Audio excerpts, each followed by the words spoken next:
بسم اللہ الرحمن الرحیم۔ شروع کرتی ہوں اللہ کے نام سے جو بڑا مہربان اور نہایت رحم کرنے والا ہے۔ برائے مہربانی چینل کو سبسکرائب کریں اور ویڈیو کو لائک کر دیں، شکریہ۔ سود کیا ہے؟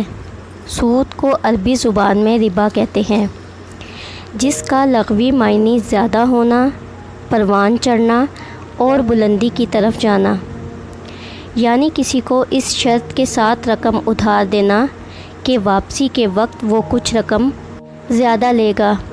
مثلاً کسی کو سال یا 6 ماہ کے لیے 100 روپے قرض دیے تو اس سے یہ شرط طے کر لی کہ وہ 100 روپے کے 120 روپے لے گا۔ مہلت کے بدلے یہ جو 20 روپے زیادہ لیے گئے، یہ سود ہے۔ سود کی اقسام: مہاجنی سود وہ یہ کہ لوگ اپنی ذاتی ضرورت کے لیے سرمایہ دار افراد سے قرضے لیتے اور انہیں ان کی دی ہوئی رقم پر ماہانہ مشروط سود کے ساتھ واپس کرتے ہیں۔ بینک کا سود: کچھ لوگ بینکوں سے تجارت یا زراعت کے لیے قرضے حاصل کرتے ہیں اور مقررہ میعاد پر متعین شرح سود کے ساتھ واپس کرتے ہیں۔ غیر منقولہ چیز سے استفادہ: یعنی کوئی آدمی کسی غریب کو کچھ رقم بطور قرض دیتا ہے اور رہن میں اس کا گھر رکھ لیتا ہے، پھر اس میں یا تو خود رہتے ہوئے اس سے فائدہ اٹھاتا ہے یا کسی کو کرائے پر دے کر اس کا کرایہ خود کھاتا ہے۔ اس طرح کے کاروبار میں صرف عام لوگ ہی نہیں بلکہ پڑھے لکھے اور دینی مزاج رکھنے والے لوگ تک ملوث پائے جاتے ہیں۔ کمیٹی وغیرہ کا سود: 10 آدمی مل کر ہر ماہ 10,000 جمع کرتے ہیں اور پھر اس میں 1 لاکھ روپے کی بولی لگتی ہے۔ کوئی کہتا ہے کہ میں اسے 90,000 میں لوں گا اور دوسرا کہتا ہے میں اسے 80,000 میں لوں گا۔ تیسرا کہتا ہے کہ میں اسے 70,000 میں لوں گا۔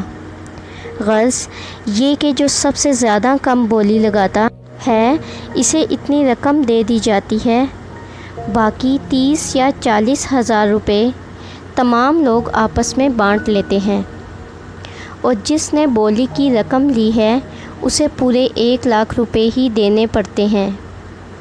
یہ بھی سود کی ایک اہم قسم ہے۔ اسے کہیں کمیٹی اور کہیں چیٹی وغیرہ کے نام سے موسوم کیا جاتا ہے۔ سود کا گناہ: حضرت ابو ہریرہ رضی اللہ تعالیٰ عنہ سے روایت ہے کہ رسول اللہ صلی اللہ علیہ وآلہ وسلم نے ارشاد فرمایا کہ سود کے گناہ کے 70 حصے ہیں۔ ایک معمولی سا حصہ یہ ہے کہ اس کا گناہ ایسا ہے جیسا کہ کوئی شخص اپنی ماں سے جماع کرے۔ ابن ماجہ۔ سود کی سزا: سود قطعی حرام ہے، اسے حلال جاننے والا کافر ہے۔ قرآن و حدیث میں اس کے متعلق سخت سزائیں بیان ہوئی ہیں۔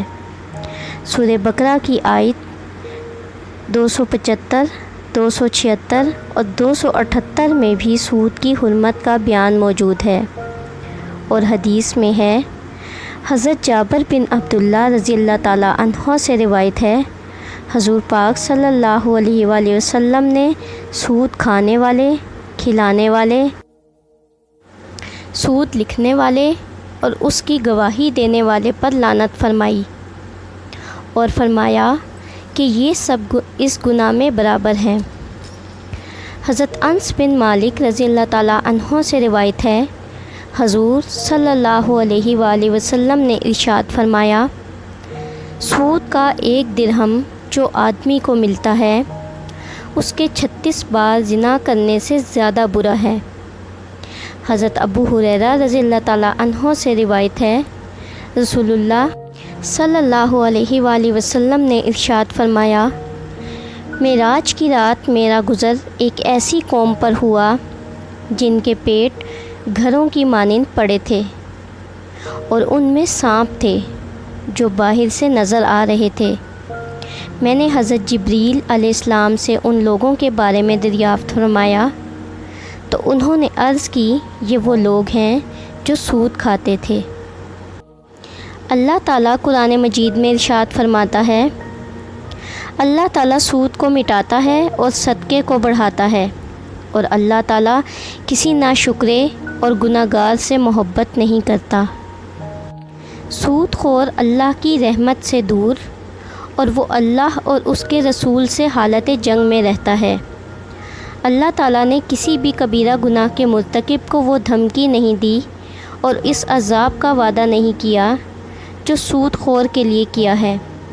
سود ایک اجتماعی جرم ہے اور جس معاشرے میں رواج پا جائے گا اسے تباہ و برباد کر دے گا۔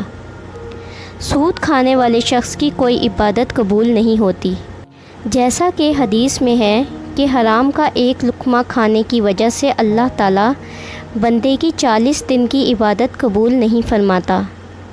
اللہ تعالیٰ ہم سب کو سود کی لعنت سے محفوظ فرمائے، آمین۔ اگر آپ کو میری کاوش پسند آئی تو میری ویڈیو کو لائک کر دیں اور چینل کو سبسکرائب کر دیں۔ شکریہ۔